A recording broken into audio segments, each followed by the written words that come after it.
Hey guys, and welcome back. Today we're making the super popular nature cereal.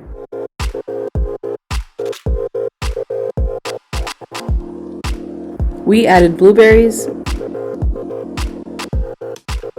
mangoes,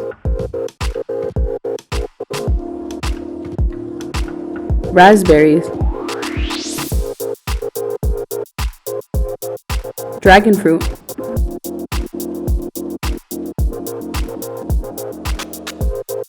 strawberries,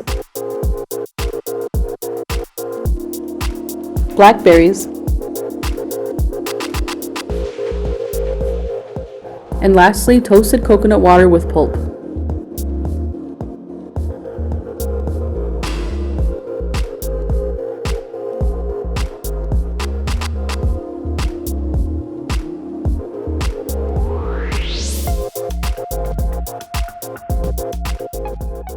Top it off with some ice cubes.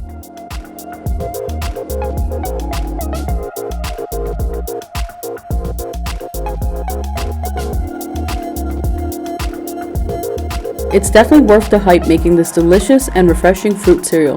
Give it a try and let us know what you think.